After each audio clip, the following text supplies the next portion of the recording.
जय हिंद प्यारे साथियों, कुशल पथ डिप्लोमा प्लेटफॉर्म पे आप लोगों का तहे दिल से स्वागत है। आज का जो वीडियो है हम लोग इसमें डिस्कस करने वाले हैं कि एग्जाम में आंसर राइटिंग किस प्रकार से करना है। ये नहीं बताने वाले हैं कि कॉपी कैसे लिखना है, बल्कि ये बताने वाले हैं कि कॉपी तो लिखने का स्ट्रक्चर होता है, लेकिन आंसर राइटिंग मतलब कि क्वेश्चन दिया है तो उसका जो आंसर होता है उसमें कॉन्टेंट किस प्रकार से देना और किस प्रकार से की पॉइंट को बनाना, इस चीज़ को आज बताने वाले हैं। बाकी बात कॉपी लिखने का तरीका जो है वो वीडियो आपको लगभग 1 तारीख को मिलेंगे, क्योंकि एग्जाम जो नज़दीक रहेंगे, जब नज़दीक में वीडियो देखेगा तो आपको समझने में आसानी हो जाएगी। वीडियो शुरू करने से पहले कहेंगे कि इस प्रकार के वीडियो या फिर आपके जो भी दोस्त होंगे उनके साथ साझा कर दीजिए, ताकि उनको भी ये सारी चीज़ें मालूम हो जाए। बाकी बात ये देख रहे हैं आप लोग को हम हमेशा से अवेयर कर रहे हैं कि हमारा कुशल पथ का नया और फाइनल लोगो है, जो कि अपडेट करेंगे हम कुछ दिन के बाद, क्योंकि बहुत सारे स्टूडेंट होंगे जो समझेंगे कि पता नहीं किस चैनल को हम सब्सक्राइब कर लिए हैं, पता नहीं चलेगा। इसलिए पहले वीडियो में अपडेट दे रहे हैं आप लोग को कि पता चल जाए कि नहीं, ये कुशल पथ का ही लोगो है, बस चेंज कर दिया गया है। ठीक है, तो बिना देर करते हुए आज के इस वीडियो में हम लोग सारी चीज़ को देखने वाले हैं। अब शुरू करने से पहले आपको कुछ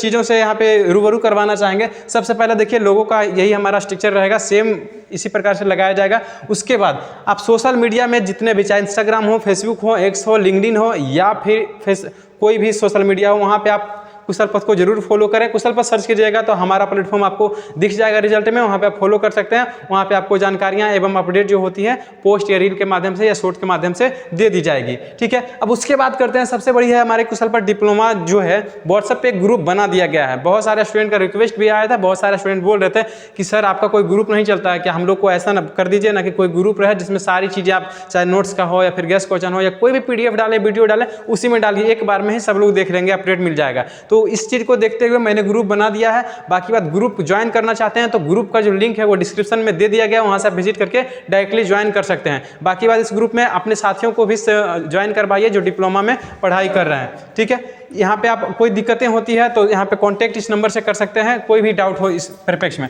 ठीक है, अब चलिए हम लोग अपने मुद्दे पे आते हैं। ठीक है, सबसे पहले देखिए यहाँ पे कुछ पॉइंट्स एवं गाइडेंस को लिए हैं कि आंसर राइटिंग में किस प्रकार से ध्यान देना है। सबसे पहले देखिए कि पहला पॉइंट में हमारा कि प्रश्न को ध्यान से पढ़ें। कहने का मतलब क्या है कि आंसर राइटिंग कर रहे हैं तो जो प्रश्न आपका दिया गया है उसको सबसे पहले ध्यान से पढ़िए कि प्रश्न कह क्या रहा है। बहुत सारे बच्चे क्या होते हैं कि वेक्टर के बारे में तो वेक्टर पढ़ लेंगे, लेकिन आगे क्या वो पढ़ते ही नहीं है। क्वांटिटी पूछ रहा है या फिर मैथ का पाठ है, ये सारी चीज को पहले क्वेश्चन पढ़ लीजिएगा, एडजेक्ट के आंसर क्या लिखना है। ठीक है, दूसरा है कि उत्तर की रूपरेखा तैयार करें। कहने का मतलब है कि जो आपका क्वेश्चन पूछा गया है, अब उसके अकॉर्डिंग आप जान गए हैं कि आंसर क्या देना है, तो आंसर क्या देना है आप रूपरेखा तैयार कर लीजिए कि किसको फॉलोइंग में डालना है, कहाँ पे चित्र बनाना है, कहाँ पे हेडिंग डालना है, क्या करना है। इस सारे चीज को आप अच्छे से समझिए कि स्ट्रक्चर क्या करना है। बाकी बात, रूपरेखा को जानना है तो कॉपी लिखने का तरीका मैं आपको बता दिया जाएगा। ठीक है, फिर कहने का मतलब टू द पॉइंट लिखें। तीसरा पॉइंट है, कहने का तात्पर्य क्या है। कहने का मतलब ये है कि आंसर में ये बेतुकी नहीं करना है कि ये बोल रहा है उधर से ले आ इधर से ला, नहीं, बल्कि जो टॉपिक पूछ रहा है उससे संबंधित की पॉइंट को डालें, टू द पॉइंट लिखें, आपको फुल मार्क्स जरूर मिलेंगे।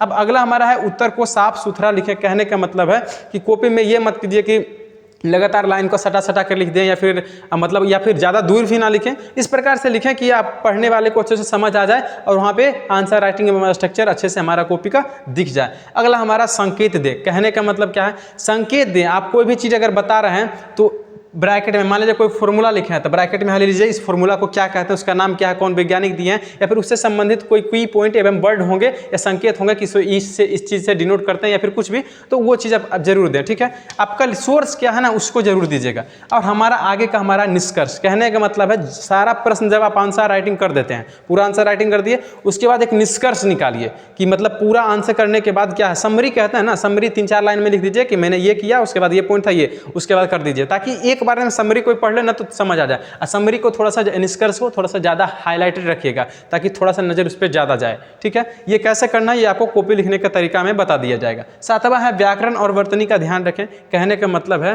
कि आप जो सेंटेंस बनाते हैं, हो सकता है कि नए नए स्टूडेंट होंगे तो आपको इंग्लिश लिखना नहीं आता होगा, तो कोई दिक्कत की बात नहीं है, पर प्रयास करें कि व्याकरण की दृष्टिकोण से सेंटेंस सही बनाएं। क्योंकि बहुत बार होता क्या है कि सेंटेंस इस प्रकार से बनाता है बच्चा कि टीचर को लगता है नहीं इसका कहने का मतलब कुछ और है, लेकिन बच्चा कहना कुछ और चाहता है, जो कि समझ में नहीं आता है। तो सेंटेंस बनाए, संकेत दें या कुछ उससे संबंधित चित्र बना दें ताकि सेंटेंस हमारा गलत भी हो तो वहां से चीज़ों समझ आ जाए। अगला हमारा 8वां पॉइंट, समय का प्रबंधन। कहने का मतलब है कि आप एग्जाम देने से पहले, अभी का ही समय बता रहे हैं, वीडियो देख रहे हैं तो आप कम से कम ना सेट का या फिर POI की जो होता है उसका प्रैक्टिस कीजिए, क्या हम इतने समय के अकॉर्डिंग इसको बना पा रहे हैं। एक फिक्स कर लीजिए कि एक प्रश्न पे कितना समय देना, उसके अकॉर्डिंग हमको आंसर राइटिंग पूरा कर देना है। समय प्रबंधन होगा तभी अच्छे मार्क्स आएंगे, वरना नहीं आएंगे।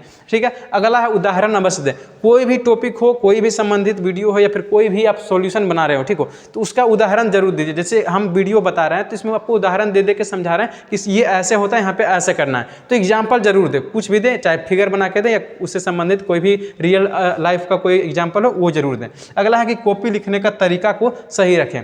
तो ये वाला कॉपी लिखने का तरीका को सही रखें कि कॉपी किस प्रकार से लिखना है, ये आपको 1 तारीख के आसपास वीडियो मिल जाएंगे कि कॉपी लिखने का तरीका क्या होना चाहिए। आप उस प्रकार से कॉपी लिखेगा तो आपका कोई भी कॉपी से इंप्रेस हो जाएगा आराम से। अगला हमारा प्रश्न का उत्तर पूरा नहीं जानने की स्थिति में क्या करें। कहने का मतलब इसके लिए स्पेशल विष्णु भैया एक वीडियो बना दिए हैं, तो डिस्क्रिप्शन में इसका हम लिंक डाल देंगे, वहां से आप विजिट करके देख सकते हैं कि आंसर नहीं जानेंगे तो क्या करेंगे। लेकिन फिर भी बस थोड़ा सा शॉर्ट में ये बता देंगे कि आंसर नहीं जान रहे हैं तो आंसर में देखिए कि उसका कीवर्ड क्या है। कीवर्ड में कोई एक कीवर्ड आपको समझ आ रहा है कि हाँ ये कीवर्ड इस टॉपिक से संबंधित है, तो जब जान ही नहीं रहे हैं तो छोड़ के आने से अच्छा है कि उससे संबंधित एक कोई ना कोई वर्ड लिख दीजिए, देने का नंबर होगा देगा, बढ़ न जाएगा। तो इससे संबंधित ये काम जरूर कीजिएगा।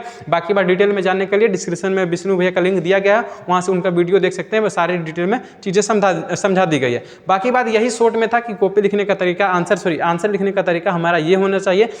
उसका स्ट्रक्चर क्या होना चाहिए वो हम कॉपी लिखने के तरीके में 1 तारीख के आसपास की वीडियो आएगी उसमें समझा देंगे। इस वीडियो को अपने दोस्तों के साथ साझा कीजिए। बाकी बात कोई दिक्कतें रह जाती है, कोई हेल्प चाहिए तो कमेंट बॉक्स में पूछ सकते हैं या फिर डिस्क्रिप्शन में भी हमारा नंबर दिया गया, वहां से कॉन्टैक्ट कर सकते हैं। चैनल को सब्सक्राइब कर लें, वीडियो को साझा करें। जय हिंद, जय भारत, धन्यवाद।